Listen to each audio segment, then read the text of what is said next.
BA BSc द्वितीय वर्ष चतुर्थ सत्र हिंदी द्वितीय भाषा प्रश्न पत्र क्रमांक 4 अर्थात सामान्य हिंदी भाग 4 में आप सभी का फिर से स्वागत है।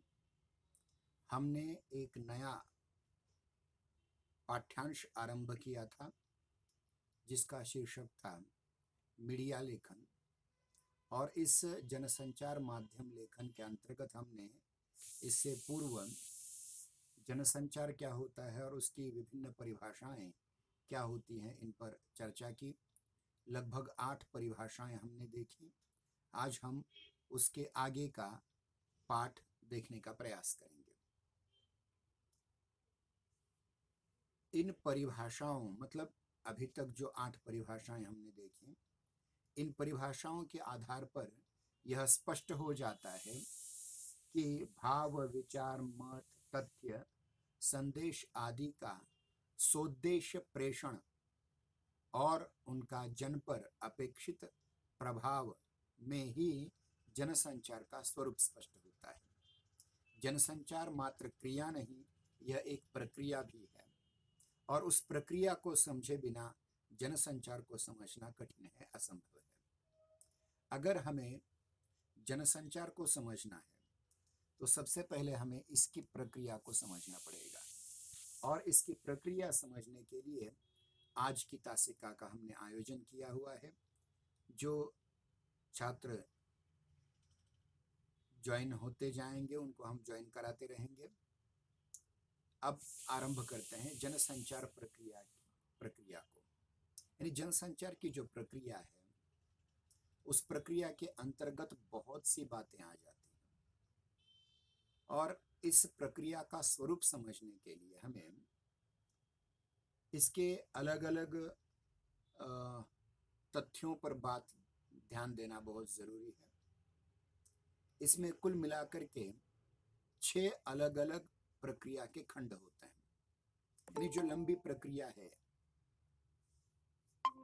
ये जो लंबी प्रक्रिया है यानी जनसंचार की जो लंबी प्रक्रिया है, मास कम्युनिकेशन की जो एक लॉन्ग प्रोसेस है, इस प्रक्रिया को हम प्रायः 6 अलग अलग तथ्यों के आधार पर समझ सकते हैं। पहला है उसमें संप्रेषण या स्रोत, यानी संप्रेषण का जो स्रोत है उसे समझना पड़ेगा। मतलब ये जो कम्युनिकेशन हो रहा है, ये संचार हो रहा है, इसका मूल स्रोत कौन सा है, सोर्स क्या है, ये पहला तत्व है। दूसरा तत्व आता है अर्थपूर्ण संदेश, या जिसको हम मीनिंगफुल मैसेज भी कह सकते हैं अंग्रेजी में। तीसरी चीज है संदेश का व्यवहार, नेचर ऑफ द मैसेज। चौथी चीज है संचार माध्यम, दैट इज चैनल, जिसको हम बहुत डिटेल में देखने वाले हैं आगे जाकर के। पांचवी चीज है रिसीवर, श्रोता या संग्राहक, जो यह संदेश ग्रहण करता है। और छठी चीज है प्रतिक्रिया का प्रभाव, यानी प्रतिक्रिया या प्रभाव, यानी ध्यान रखिए कि जो संदेश देने वाला व्यक्ति है, संदेश पाने वाला व्यक्ति है, इन दोनों के बीच जिस संदेश का वहन हो रहा है, जिस माध्यम से हो रहा है, उसकी प्रतिक्रिया भी बाद में चाहिए। ये बहुत जरूरी चीजें हैं। यानी अंग्रेजी में अगर कह दिया जाए तो यह एक वन वे ट्रैफिक नहीं है, अपितु ये टू वे है। मतलब कि सोर्स, रिसीवर, मैसेज और उस मैसेज की अंततः प्रक्रिया या इफेक्ट क्या होता है, उस पर भी हमें चर्चा करनी है। मतलब ये जो प्रोसेस है, इस प्रोसेस को समझना बहुत जरूरी है। देखिए, कुछ छात्र ज्वाइन होते हैं, बीच में छोड़ जाते हैं। ध्यान रहे, हर तासिका में कितने छात्र ज्वाइन हो रहे हैं इसका रिकॉर्ड रह रहा है। इतना ही नहीं, जब इसकी यूट्यूब लिंक बनाई जा रही है वो कितनों ने देखी, इसका भी रिकॉर्ड रह रहा है। इसलिए कृपया करके बीच में छोड़कर मत जाना है। ठीक है, आगे चलते हैं। देखिए, सामान्यतः एक व्यक्ति दूसरे व्यक्ति तक संदेश पहुंचाता है, जिसको हम संचार कहते हैं। इसको हम संप्रेषण कहते हैं, कम्युनिकेशन कहते हैं। ये जो संचार, कम्युनिकेशन या संप्रेषण है, वह किस चीज का है? किसी संदेश का है। और ये जो क्रिया है, मतलब एक व्यक्ति से निकला हुआ संदेश दूसरे व्यक्ति तक जाना और उस व्यक्ति पर उसका प्रभाव पड़ना या फिर उस व्यक्ति ने उसे प्रतिसाद देना, ये जो लंबी प्रक्रिया है, इस प्रक्रिया में 3 तत्व महत्वपूर्ण है। हमने 6 उसके अलग अलग विभाग देखे, लेकिन 3 तत्व महत्वपूर्ण होते हैं। एक है सोर्स, दूसरा है मैसेज और तीसरा है रिसीवर। यानी एक है संदेश का स्रोत, मतलब वो व्यक्ति जो संदेश देना चाहता है, दूसरी चीज है वो संदेश, और तीसरा तत्व आ जाता है उस संदेश का किसे उपयोग हो रहा है या वह संदेश कौन ग्रहण कर रहा है और ग्रहण करने के बाद प्रतिसाद दे रहा है। तो ये 3 तत्व हैं, और इन 3 तत्वों की माध्यम से ये जो प्रक्रिया होती है, उसके 6 तत्व बाद में हो जाते हैं। जैसे कि हमने कहा था, संप्रेषण का स्रोत ये दोनों में कॉमन है, अर्थपूर्ण संदेश ये भी कॉमन है, लेकिन इसके बाद है संदेश का व्यवहार, वो किस प्रकार से संदेश वहां तक पहुंचता है। It is nature of the message, उसकी प्रकृति कैसी है। फिर उसके माध्यम से चैनल उसका कौन सा है, वो माध्यम कौन सा है जिस माध्यम से ये संदेश दिया जा रहा है। किसको दिया जा रहा है? श्रोता या संग्राहक को, रिसीवर को दिया जा रहा है।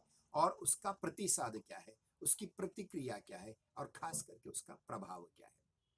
What is effect, what is reaction, आपको ये समझना बहुत जरूरी है। ये जो प्रक्रिया है अत्यंत कॉम्प्लेक्स प्रोसेस है, बहुत ही जटिल प्रक्रिया है। ये मत समझना कि मैं आपसे कह रहा हूँ, संदेश दे रहा हूँ, आप सुन रहे हैं, इसका माध्यम ये गूगल मीट या यूट्यूब है, आप उसे ग्रहण कर रहे हैं, उसका प्रतिसाद दे रहे हैं। इतना आसान वो नहीं है। इसके लिए आपको बहुत डिटेल में समझना पड़ेगा। यानी देखिए कि अर्थपूर्ण संदेश की ये विशेषता होती है कि उसका प्रेषण किस माध्यम से होता है और किस विधि से होता है, वो सुव्यवस्थित होता है या ठीक नहीं होता है। हाँ, इसको भी समझना बहुत जरूरी है। मजाक मजाक में मैं कुछ बातें करता हूँ। देखिए, जिन लोगों को उर्दू नहीं आती, प्रायः वे किसी के भी द्वारा कुछ उर्दू कह देने पर वाह वाह कर उठते हैं बिना अर्थ समझे। यानी अर्थपूर्ण संदेश वो देने वाला तो देता है, लेकिन हमारी समझ में, सुनने वाले की समझ में नहीं आता ये क्या कह रहा है। हम वाह वाह, माशाल्लाह, इंशाल्लाह कह देते हैं और पता नहीं क्या हो जाता है। इसलिए ये जरूरी है कि कहने वाला व्यक्ति और सुनने वाला व्यक्ति दोनों की कुछ योग्यता हो, वरना मराठी में कहावत है, गाढवा पुढे वाचली की तरच समुद्र बरा होता है। ऐसा न होना चाहिए। तो फिर देखिए कि ये माध्यम जो होता है वो भाषा होती है। संदेश कोड में होता है। कोड यानी कुछ कूट शब्द होते हैं जिसके माध्यम से संदेश दिया जाता है, लेकिन उसके लिए खास माध्यम होता है भाषा का। कभी कभी वो भाषा के बिना चित्र भी हो सकता है, कभी कभी फोटो हो सकता है, कभी वीडियो हो सकता है, कभी ध्वनि हो सकती है, कुछ भी हो सकता है, नक्शा हो सकता है। लेकिन दूसरी ओर सबसे महत्वपूर्ण चीज है कि ये अर्थपूर्ण संदेश जो है वह ग्रहणकर्ता पर क्या प्रभाव करता है, क्या परिणाम उस पर करता है, या किस प्रकार का प्रतिसाद वो ग्रहणकर्ता करता है। इसलिए यह प्रक्रिया एकल मार्गी नहीं है, वन वे नहीं है। इसे प्रतिसाद भी उतना ही अपेक्षित है जितना कि स्रोत, मतलब कोई एक व्यक्ति जो संदेश देना चाहता है, वह संदेश कितनी शिद्दत से सुनने वाला सुनता है और फिर उसकी प्रतिक्रिया उसे देता है। इसलिए 6 तत्व इसके हो जाते हैं। वैसे पहले 3 तत्व थे, सोर्स, स्रोत, संदेश, अर्थपूर्ण संदेश, और तीसरा रिसीवर यानी ग्रहण करने वाला। लेकिन अब इसमें 3 चीजें और जुड़ गई। कौन कौन सी चीजें जुड़ गई? वह है नेचर ऑफ मैसेज, और दूसरी माध्यम यानी चैनल ऑफ मैसेज, और अंत महत्वपूर्ण चीज है प्रतिक्रिया या प्रभाव। ये 3 चीजें जुड़ गई। अगर ये 3 चीजें नहीं जुड़ जाती तो संदेश अधूरा रह जाता, यह संदेश वहन पूर्ण नहीं हो पाता। यानी प्रक्रिया जब कोई होती है तो पूर्ण रीति से प्रक्रिया होने के लिए हमें बहुत बहुत बहुत ठीक ढंग से उन संदेशों को सुनना पड़ता है और कहने वाले ने भी ठीक ढंग से कहना पड़ता है। अब देखिए, इसमें से हम पहली चीज को लेंगे, संप्रेषण का स्रोत क्या है, संचार का स्रोत क्या है, what is source of that communication और मैसेज। यानी संप्रेषण करता कोई भी व्यक्ति अथवा संस्था हो सकती है, मतलब एक व्यक्ति नहीं, अनेक व्यक्ति भी एक ही समय पर संपर्क कर सकते हैं। जैसे वक्ता होता है, अब कोई वक्ता है, वो राजनीतिक वक्ता हो सकता है, धार्मिक वक्ता हो सकता है, सामाजिक वक्ता हो सकता है, कार्यकर्ता वक्ता हो सकता है। ऐसा वक्ता चाहे नेता हो, चाहे अधिकारी हो, चाहे किसी विषय का विशेषज्ञ हो, चाहे लेखक हो, चाहे कोई संस्था हो, तो ये देखिए कि कभी कभी एक ही व्यक्ति द्वारा नहीं, एक संस्था के द्वारा, मतलब अनेक व्यक्तियों द्वारा एक ही संदेश आपको दिया जाता है। एक उत्तम संप्रेषणकर्ता को, मतलब एक जो कम्युनिकेटर होता है, अच्छा कम्युनिकेटर, उसको कुशल संचारक होना चाहिए। अब वैसे हम अध्यापक हैं, इस गूगल मीट का या यूट्यूब का प्रयोग कर रहे हैं, लेकिन हमने अनेक बार संदेश देने के उपरांत भी, अनेक बार गूगल मीट की लिंक डालने पर भी 1 2 3 4 अधिक से अधिक 5 6 छात्र सम्मिलित हो जाते हैं, बाकी क्या क्या करते हैं हमें पता नहीं। यानी मतलब हमारा संदेश अधूरा रह रहा है।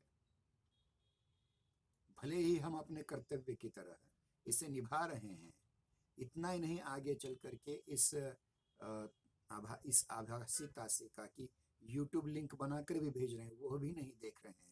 मतलब जरूरत नहीं है कुछ लोगों को, हमें जरूरत है, हम काम कर रहे हैं, और जिनको जरूरत है वो तो आ ही रहे हैं। लेकिन जिनको जरूरत है फिर भी नहीं आ रहे हैं, तो कहीं ना कहीं यह शिक्षा व्यवस्था का अपयश है, मान करके हम चलते हैं। तो जो यहाँ जो संस्था है, अब समझिए मैं एक माध्यम हूँ या मैं एक संदेश निवाहक हूँ, लेकिन मैं संदेश दे रहा हूँ किसका, विद्या का, ज्ञान का, अभ्यास का, पढ़ाई का, अध्ययन का। और मेरी संस्था कौन सी है, वेंकटेश महासन वरिष्ठ महाविद्यालय, मैं उसका एक भाग हूँ। मेरी तरह इस समय मराठी ऐच्छिक की तासिकाएं चल रही हैं, अंग्रेजी ऐच्छिक की तासिकाएं मराठी द्वितीय भाषा की तासिका चल रही हैं, कुछ थोड़ी देर बाद या उसके पहले अंग्रेजी कंपलसरी की तासिकाएं चलती होंगी। पता नहीं कौन कितनी तासिकाओं में उपस्थित रहता है क्या नहीं, लेकिन मैं अपने बारे में कह सकता हूँ, क्योंकि स्क्रीन रिकॉर्डिंग भी हो रही है, कितने छात्र आ रहे हैं, कितने जा रहे हैं, ये मुझे सब पता है। इतना नहीं, यूट्यूब पर मुझे कितने लोग देख रहे हैं ये भी मुझे पता है। यानी संदेश जो होता है, संदेश देने वाला जो व्यक्ति होता है, वो एक उत्तम संप्रेषण करता, कुशल संचारक, विद्वान होना चाहिए। उसके उपरांत उच्च कोटि का लेखक, वक्ता और श्रोताओं के प्रति स्वस्थ दृष्टिकोण रखने वाला होना चाहिए। ठीक है, दो आए, हर्ज नहीं, हमारी प्रोसेस होती रहेगी। ठीक है, इसमें कुछ कमियां रहेंगी, कुछ कमियां अवश्य रहेंगी। संदेश पूरी तरह से जिन जिन तक पहुंचना चाहिए उन तक नहीं पहुंचता, क्वांटिटेटिव रूप में, चलो क्वालिटेटिव रूप में ही एक दो जनों के साथ समझ मिल रहे हैं, अच्छी बात है। तो सकारात्मक दृष्टिकोण इसमें रखना चाहिए, विधायक दृष्टिकोण रखना चाहिए। सबसे महत्वपूर्ण चीज है यहाँ स्वस्थ दृष्टिकोण रखना चाहिए। ठीक है, दूसरे नहीं आते मतलब क्या ये प्रोसेस बंद होगी? नहीं, show must be go on, काम तो चलना चाहिए, कर्तव्य तो होना ही चाहिए। उसके उपरांत क्या होना चाहिए, किसी भी अच्छे वक्ता को, किसी भी अच्छे संदेश देने वाले व्यक्ति को श्रोताओं की अभिरुचि का ख्याल होना चाहिए। अब श्रोता की अभिरुचि का ख्याल कैसे होगा, जब उस प्रतिसाद कुछ मिला तो पता चल जाएगा ना, ये हमें समझ में नहीं आ रहा है, ये समझ में नहीं आ रहा है। व्हाट्सएप ग्रुप आपका ही है, कभी भी कुछ भी पूछिए, उसका उत्तर आपको हम देने का 100% प्रयास करेंगे। प्रवृत्ति क्या है हमारी, अब हमारी प्रवृत्ति मतलब मैं अब थोड़ी देर के लिए समझे कि मैं संदेश देने वाला व्यक्ति हूँ, तो मेरी प्रवृत्ति क्या है, मैंने गैजेट का इस्तेमाल करता हूँ, मैं यूट्यूब का इस्तेमाल करता हूँ, मैं गूगल मीट का इस्तेमाल करता हूँ, मैं पीपीटी का इस्तेमाल कर सकता हूँ, करता हूँ, मैं पुस्तकों का इस्तेमाल करता हूँ। मेरी प्रवृत्ति पढ़ाई की है, पढ़ने की है, पढ़ाने की है। मेरा ज्ञान थोड़ा बहुत अच्छा है, मैं ये नहीं कहता कि हम संपूर्ण ज्ञानी हैं, थोड़ा बहुत हमें आता है, उसका प्रयोग आपके सम्मुख कर रहे हैं। और आवश्यकताओं की जानकारी, मेरी आवश्यकता क्या है, मेरी आवश्यकता क्या है, अंततः हर महीने मेरी पगार मिल जाती है, मैं काम करूं या ना करूं, ध्यान रहे, मुझे कोई फर्क नहीं पड़ता उससे, लेकिन फिर भी एक कर्तव्य की दृष्टि से ये संप्रेषण करने का हम प्रयास करते हैं। थोड़ी देर के लिए हम अपने स्वयं के, आपके और मेरे अनुभवों को थोड़ा अलग छोड़ करके जाएं, एक आदर्श स्थिति में अगर जाएं, तो आदर्श संप्रेषण करता वह होता है, आदर्श कम्युनिकेटर वह होता है जो अपने क्षेत्र का अच्छा वक्ता हो, अपने क्षेत्र का अच्छा नेता हो, अपने ज्ञान पर उससे अधिकार हो, वो अधिकारी होना चाहिए अपने विषय का, उसे अपने विषय में विशेषज्ञता प्राप्त होनी चाहिए, वो एक अच्छा लेखक होना चाहिए, और वह संस्थागत टीम वर्क अच्छी तरह से करना चाहिए उसने। मतलब एक कुशल संचारक वो होना चाहिए, विद्वान होना चाहिए, उच्च कोटि का लेखक होना चाहिए, उच्च कोटि का वक्ता होना चाहिए, और सबसे महत्वपूर्ण चीज श्रोताओं की नब्ज को पहचानने वाला होना चाहिए। अब मैंने तो इतनी नब्ज पहचान ली है कि परीक्षा के समय ऑनलाइन में दो दो मोबाइल लेकर के एक पर प्रश्न पत्रिका छुड़वाओ और दूसरे से कॉपी करो कुछ। ये गलत है। इसमें आपके ज्ञान की नहीं, आपकी थोड़े बहुत कुशलता की परीक्षा है। यानी श्रोताओं की अभिरुचि का उसे ख्याल होना चाहिए, श्रोताओं की प्रवृत्ति का उसे ज्ञान होना चाहिए, श्रोताओं के ज्ञान के स्तर का ज्ञान होना चाहिए, और श्रोताओं की आवश्यकता क्या है। आपकी आवश्यकता इतनी है, डिग्री पाओ, ये बहुत गलत बात है। ध्यान रहे, जिस प्रकार से मैं अपने कुछ दोष स्वीकार करता हूं, उसी प्रकार जो नहीं आ रहे हैं, नहीं देख रहे हैं, उनको भी अपने कुछ दोष स्वीकार करने पड़ेंगे। यानी जो श्रोता होते हैं, संदेश ग्रहण करता होते हैं, संग्राहक होते हैं, रिसीवर होते हैं, उन्हें भी उनकी अभिरुचि क्या है, उनकी प्रवृत्ति कौन से, उनके ज्ञान का स्तर क्या है, उनकी आवश्यकताएं क्या है, ये सब भी प्रभावशाली रीति से उसे पता होना चाहिए। अब देखिए, मतलब एक अच्छा संप्रेषण करता वह होता है जो अपने भाव, अपने विचार एक अच्छे माध्यम से, अपने अर्थपूर्ण संदेश के माध्यम से रखे। लेकिन कभी कभी क्या होता है कि सुनने वाले का स्तर, बोलने वाले का स्तर, जिसमें जमीन आसमान का अंतर होता है, और कभी कभी यह जो संदेश है वह अर्थपूर्ण होते हुए भी उसे प्रतिसाद नहीं मिलता। अब थोड़ा आगे चलकर कहेंगे कि ठीक है, कुछ कमियां होंगी संदेश करने वाले में, लेकिन उसका संदेश तो अर्थपूर्ण होना चाहिए। वो कैसे होना चाहिए, देखिए, संदेश का, इसके पहले हम और इसके बारे में कुछ जानने का प्रयास करेंगे कि संदेश वह सूचना है जिसको संप्रेषक श्रोताओं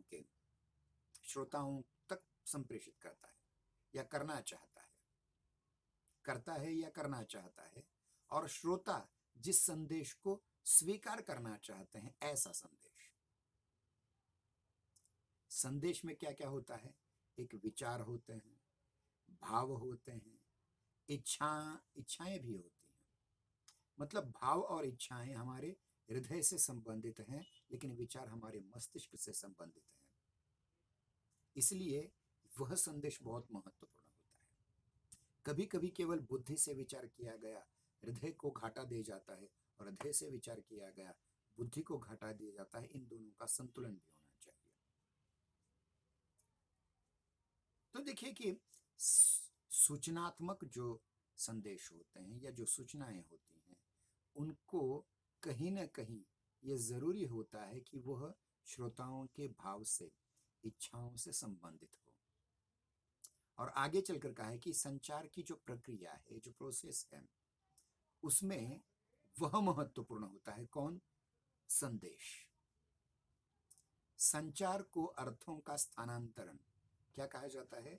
संचार को अर्थों का स्थानांतरण अंग्रेजी में कहा जाए तो ट्रांसफर ऑफ मीनिंग्स कहा जाता है। मतलब उस संदेश के अर्थ को पहुंचना बहुत जरूरी है, और जब तक यह स्थानांतर, मतलब जो संदेश दे रहा है, जो संदेश ले रहा है, इनमें उस संदेश को पूरी तरह से स्थानांतरित नहीं किया जाए तो प्रोसेस इनकम्प्लीट, अधूरी रह जाएगी। पारसिंग नाम के एक महत्वपूर्ण भाषा वैज्ञानिक ने यह बात कही है कि मानवीय संचार में अर्थ की अवधारणा को उन्होंने स्पष्ट करते हुए लिखा है, मनुष्य अपने आसपास की दुनिया में सम्मिलित वस्तुओं को अपनी तरह की व्याख्याएं करता है और उन व्याख्याओं को ही अर्थ कहा जाता है। मतलब कोई एक चीज है, समझिए ये मेरा पेन है। अब ये पेन कितने रुपए की कीमत का है, इसमें रिफिल में स्याही किस प्रकार की है, ये सोने का बना हुआ है या किसी अन्य धातु का है, हा? ये महत्वपूर्ण बातें नहीं है। ये लिख सकता है या नहीं, ये महत्वपूर्ण बातें हैं। मतलब इसका उपयोग मेरी दृष्टि से क्या है। अब मैं अपनी दृष्टि से इसकी व्याख्या करूंगा। अब ये दूसरी चीज है मेरे पास। कभी कभी मेरा मोबाइल जब ठीक ढंग से चार्ज नहीं हो जाता है तो मैं इससे उसको चार्ज करा सकता हूँ। इसका उपयोग क्या है मेरे लिए, मैं व्याख्या करूंगा उसकी, और फिर उस व्याख्या के अनुसार उसका अर्थ मेरी समझ में आएगा। मेरे पास दूसरा मोबाइल है, इसका उपयोग मैं कब करूंगा, जब मैं इसे व्याख्यात करूंगा। मेरे पास लैपटॉप है, इस लैपटॉप का मैं किस लिए उपयोग करूंगा, ये मेरे अपनी व्याख्या करूंगा, कोई दूसरा नहीं कर सकता। मतलब आप घर पर बैठे मेरे लैपटॉप का उपयोग नहीं कर सकते, आप घर बैठे मेरे मोबाइल का उपयोग नहीं कर सकते, आप घर बैठे मेरी पेन का इस्तेमाल नहीं कर सकते, आप घर बैठे मेरी पुस्तक का इस्तेमाल नहीं कर सकते। इसलिए अर्थ क्या है इसमें, महत्वपूर्ण चीज है अर्थ। हम अपनी पद्धति से उस चीज की व्याख्या करें, और अपना स्वार्थ जहां होता है वहीं अर्थ नजर आता है, वरना सब कुछ निरर्थक है। यानी अगर आप अर्थपूर्ण संदेश का ग्रहण करना चाहते हैं तो उस अर्थपूर्ण संदेश के ग्रहण करने के लिए आपके आसपास की वस्तुओं की तरह यानी आसपास की दुनिया जो है, आपके आसपास का जो वातावरण है, उसमें जो वस्तुएं हैं वो अपनी तरह से उसकी व्याख्या करते हैं, तब उसका अर्थ हमें पता चलता है। यानी जब तक स्वार्थ आपके मन में नहीं होगा, मैं स्वार्थ यहाँ गलत अर्थ से इस्तेमाल नहीं कर रहा हूं, सुअर्थ, अच्छा अर्थ, अपना अर्थ और अच्छा अर्थ अपने लिए। अब आप पढ़ रहे हैं, देखिए कोई बीएससी पढ़ रहा है, कोई बीए पढ़ रहा है, कोई बीकॉम पढ़ रहा है, आखिर अंततः आपका स्वार्थ जो उसमें है वह है, वो अच्छे अर्थ में, यानी मैं खुदगर्जी के अर्थ में नहीं ले रहा हूँ। तो देखिए कि अर्थपूर्ण संदेश वह सूचना होती है जिसे संप्रेषक श्रोताओं तक संप्रेषित करता है या करना चाहता है, अगर प्रक्रिया अधूरी रह जाती है तो, और श्रोतागण उसको स्वीकार करें। बहुत बार ऐसा होता है कि बहुत सारे संदेश अधूरे रह जाते हैं, ये प्रोसेस अधूरी रह जाती है। इसका कारण यह होता है कि एक तो संदेश में कुछ मिलावट होती है, संदेश अर्थपूर्ण नहीं होता, वह या तो निरर्थक होता है या फिर अत्यंत स्वार्थपूर्ण हो जाता है।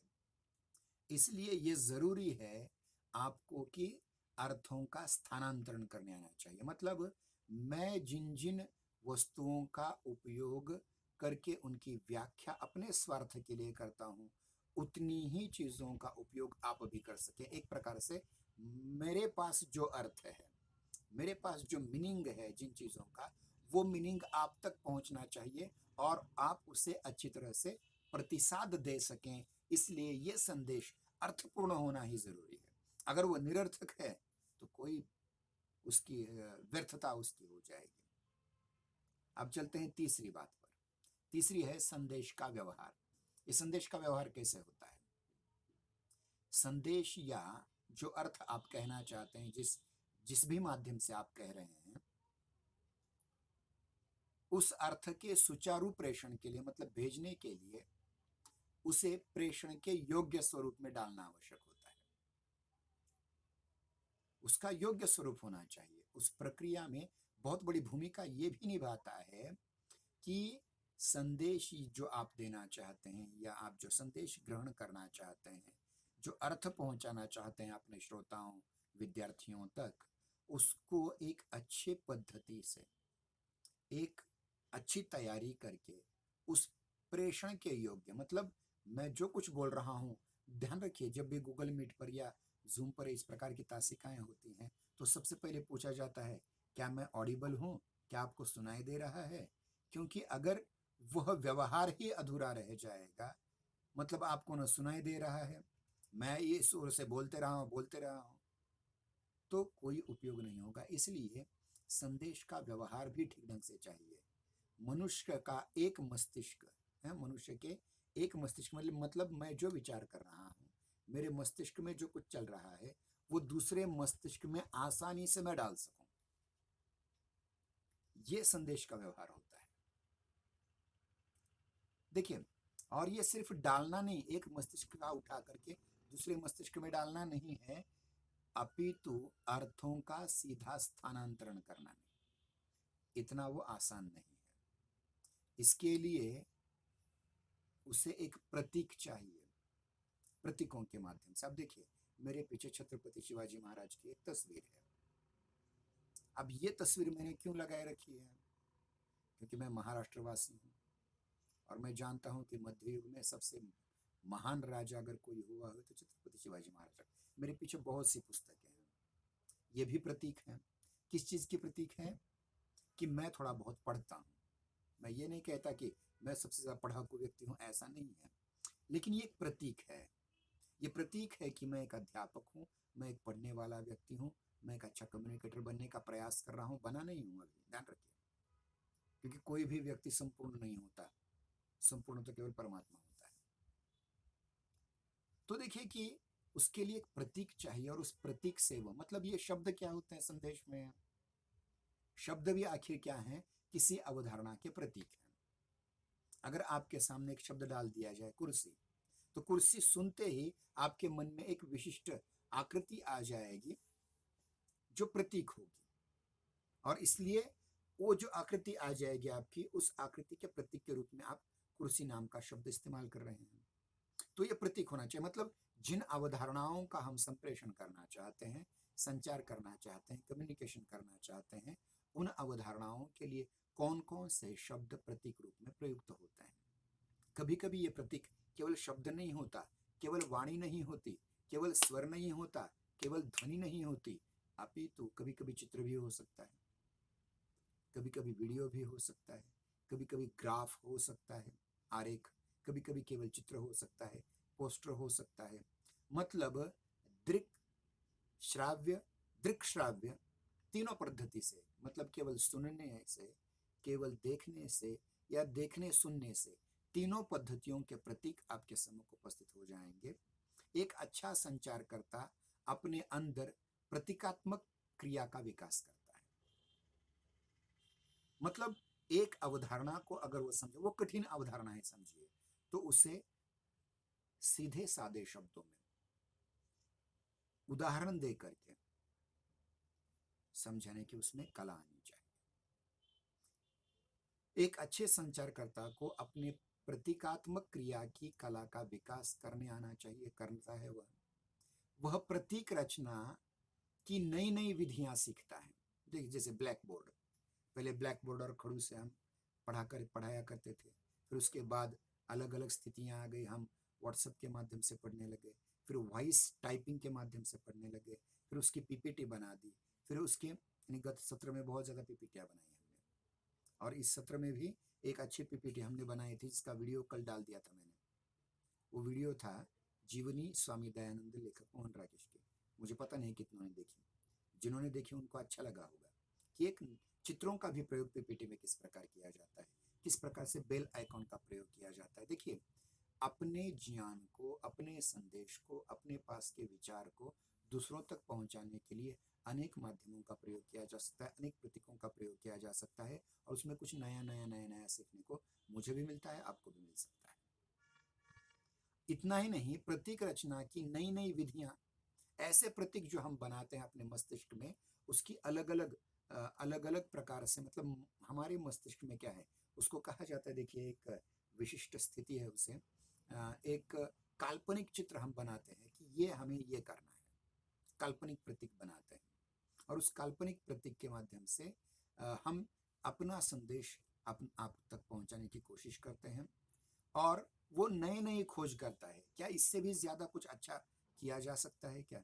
जैसे हम प्रत्यक्ष रूप में या आभासी रूप में, अप्रत्यक्ष रूप में मैं आपसे बातें कर रहा हूं, आप सुन रहे हैं जो बातें, इन बातों के अलावा भी क्या हम अन्य प्रयोग कर सकते हैं?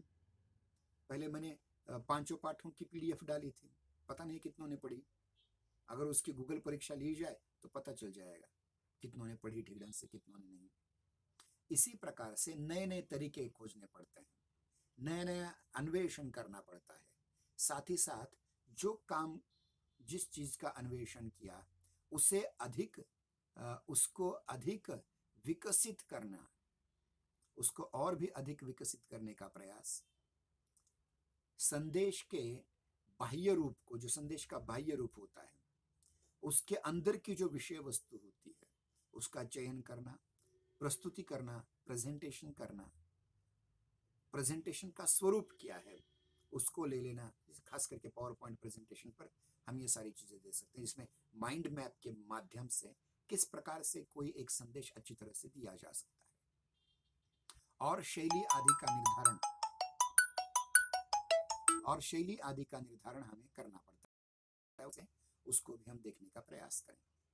उसके उपरांत हम देखते हैं कि आंतरिक अर्थ संरचना, मतलब आपकी भाषा कितनी अच्छी हो, उसमें जो अर्थ छिपा है उस अर्थ की आंतरिक संरचना किस प्रकार होती है, ये बहुत जरूरी है संदेश का व्यवहार के अंतर्गत। चौथा चरण है इसका संचार माध्यम या सरणी, जिसको हम चैनल कहते हैं।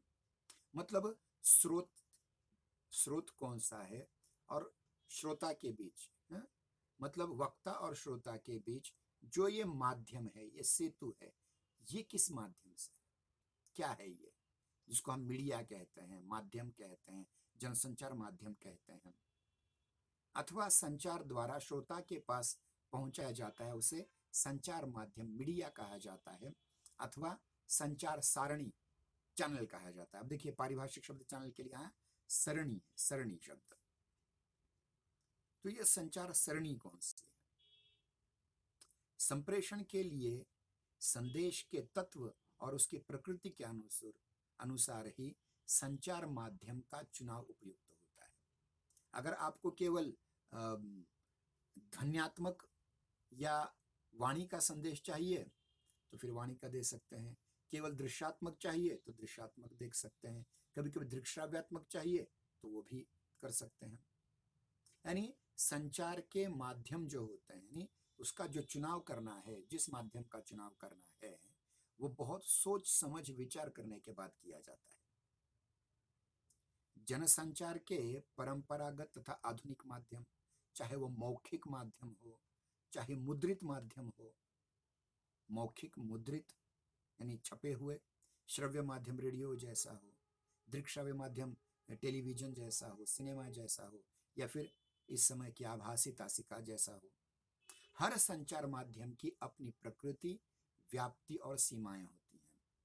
संदेश की प्रकृति, उद्देश्य, संचार का स्वरूप, श्रोता या संग्राहक के समन्वित परिप्रेक्ष्य में माध्यम का चयन श्रोता और स्रोत के बीच प्रभावी संवाद में सहायक होते हैं। बिना संवाद संचार नहीं होता। मतलब एक ओर से मैं केवल बोलते जा रहा हूं, आप ठीक ढंग से नहीं सुन रहे हैं, कोई प्रश्न कमेंट बॉक्स में नहीं पूछ रहे हैं, तो ये एक तरफा हो जाएगा। इसलिए आप जिस माध्यम का प्रयोग कर रहे हैं वो उस माध्यम की अंतर्बाह्य जानकारी आपको चाहिए, जिसके माध्यम से आपका सही सही संदेश अन्य लोगों तक पहुंचे। आज के दिन इतना ही काफी है। मेरे ख्याल से 6 तत्वों में से 4 तत्व आज हमने पूरे किए हैं। अगले सोमवार को हम श्रोता या संग्राहक, उसकी योग्यता, और उसके बाद श्रोता या संग्राहक द्वारा दिया जाने वाला प्रतिसाद, जो उसके उस संदेश के सुनने के प्रभाव पर अंत होता है। आज के दिन यहीं रुकते हैं। इसकी YouTube लिंक शाम तक डाल दी जाएगी, आप भी देखिए, औरों को भी दिखाने का प्रयास करें, ठीक है? और जो नहीं आ रहे हैं उनको यह संदेश दो कि नुकसान इसमें आपका हो रहा है, हमारा नहीं। ठीक है, धन्यवाद।